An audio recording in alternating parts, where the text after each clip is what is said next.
ఒక మహిళగా నాకు 2 కొడుకులు ఉన్నారు అధ్యక్ష. వాళ్ళిద్దరి మీద ప్రమాణం చేసి చెప్తా ఉన్నాను, నాది ఆస్తుల పంచాయతీ కాదు అధ్యక్ష, నాది ఆత్మగౌరవం పంచాయతీ. నేను ఏ విషయమైనా, ఉద్యమకారుల విషయమైనా, బీసీల విషయమైనా, మహిళల విషయమైనా ఏదైనా నిలదీసి అడిగినా అధ్యక్ష, రేపు కూడా అడుగుతా అధ్యక్ష. అందులో ఎట్టి పరిస్థితులలో కాంప్రమైజ్ అయ్యే విషయమే లేదు అధ్యక్ష. ఈ సందర్భంగా తమరికి కూడా నేను ఒక మాట చెప్తా ఉన్నా అధ్యక్ష. మన రాష్ట్రంలో 17 లోక్సభ స్థానాలు ఉంటాయి అధ్యక్ష, ఒకటే ఒక ఉమెన్ ఎంపీ అధ్యక్ష. 119 అసెంబ్లీ సీట్లు ఉంటాయి అధ్యక్ష. అన్ని పార్టీలు కలిపి 8 మంది ఉన్నారు అధ్యక్ష మహిళలు. 40 మంది ఉన్న ఈ శాసన మండలిలో 3 ఉన్నాం అధ్యక్ష లేడీస్. మేము ఇక నేను పోతే 2 మిగులుతారు అధ్యక్ష.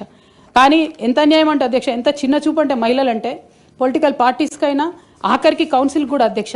నేను నిన్న మొన్న ఫామ్స్ సైన్ చేస్తున్నా అధ్యక్ష, ఎక్కడా కూడా సభ్యురాలని లేదు అధ్యక్ష. ప్రతి చోట కూడా సభ్యుడనే ఉన్నది. తమరన్న దయచేసి మార్చాలి అధ్యక్ష.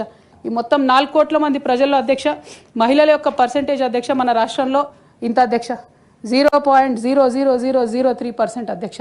ఇది మాకు